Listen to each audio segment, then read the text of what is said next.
edificio, el que está a mis espaldas, que no es precisamente del que os voy a hablar, porque os voy a hablar de aquel de enfrente, que es que está en la calle Arguijo, que ustedes veis ahí. Aquel es el edificio de viandas, restaurante que hoy ya se llama La Gamba Blanca. He preferido ubicarme aquí porque luego tendríamos que venir para acá para que más o menos os ubiquéis.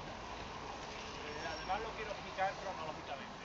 Aquel edificio que tenéis enfrente saltó a la fama, saltó, digamos, al mundo de lo paranormal, porque durante un programa de Milenio 3 con Iker,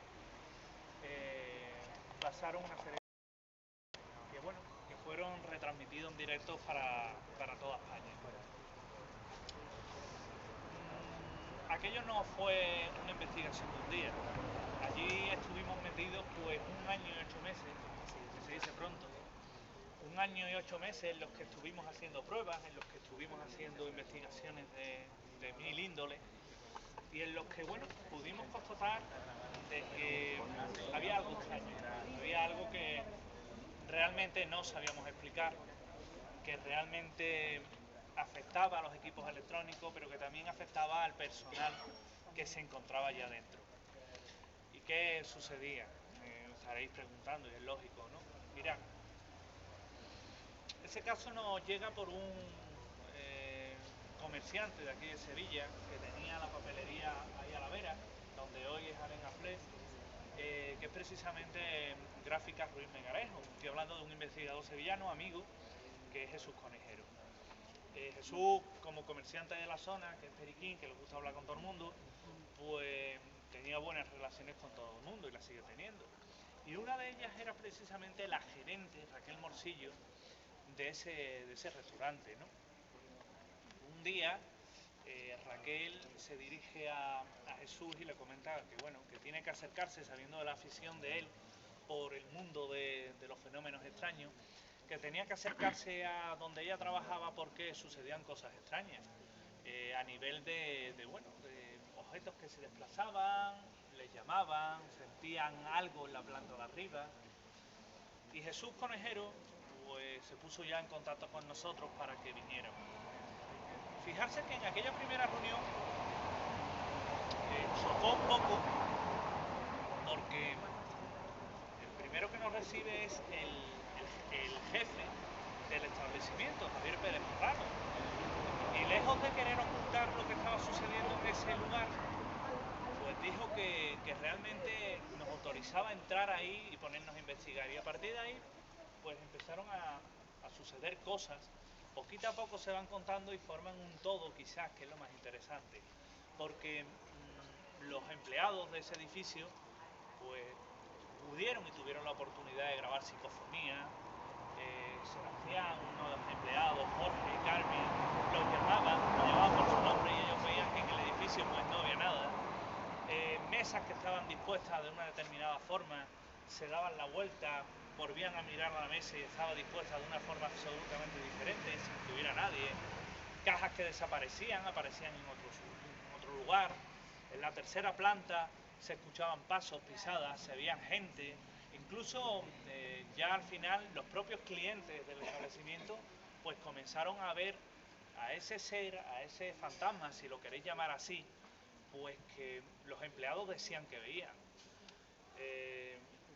La verdad es que se comenzó todo a tornar bastante traumático para los empleados. Imaginarse que en vuestro lugar de trabajo pues vivís o convivís con un fantasma. Seguramente algunos de ustedes ya convivís con alguno. A mí me pasa en mi trabajo, ¿no? Pero bueno, son fantasmas terrenales, sobre todo si son de Cajasol. El caso es que estos de aquí vivían con fantasmas, pero estos eran ya de los translúcidos, ¿no? De los que asustan. Nos llaman, tenemos la oportunidad en este caso de grabar orbes, esas pelotitas de luz que de vez en cuando se menean por las pantallas y que no sabemos lo que es. Bichos, como llegaron a decir en alguna ocasión, no son, eso lo puedo garantizar. ¿Qué son? Mira, no lo sabemos, pero se grabaron. Se grabaron psicofonías, en este caso yo reconozco que yo soy un negado grabando psicofonías, pero gente como Javier Sierra, como Clara Taoses, como Nacho Ares, se llevaron para Madrid una auténtica colección de lo que son psicofonías. Si es que la psicofonía es un indicativo de que hay algo paranormal en un sitio, pero bueno, puede ser un indicio. Y una colección de testimonios que desde luego atestiguaban que ahí sucedía algo. Se le trataron de dar explicaciones a los sucesos que ocurrían en viandas, ventanas que se abrían y se cerraban solas, eso lo puedo atestiguar yo, cerrojos que se abrían y se cerraban y lo estabas viendo, o pasos que se manifestaban delante tuya. El sitio tiene su historia negra. La calle Arguijo, como antes lo he comentado, es uno de esos lugares donde se hizo espiritismo.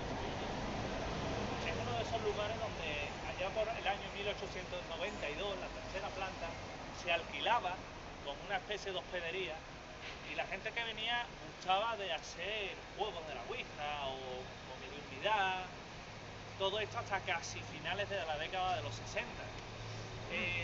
Pero si seguimos andando en la historia de este sitio, registramos por ejemplo el asesinato de un sereno el día antes del lanzamiento de Sevilla para la Guerra Civil en la misma puerta del vianda, o la aparición de un féretro pequeño que contenía el cadáver de un niño que lo habían abandonado en esa misma puerta, o en esta misma calle, en la calle La Araña, pues antes del ensanche con la calle Imagen pasaba el tranvía y el tranvía atropella a una serie de personas con la desgraciada número de 3 fallecidos en aquel desgraciado incidente. O por qué no hablar de 2 criptas que se encuentran bajo el suelo, uno de vianda y otro en concreto bajo lo que hoy es una zona de pastelitos o algo así, que antes era una zapatería, y que hay 2 criptas. O por qué no en aquel mismo lugar pues decir que había hay una señora que está enduendada, me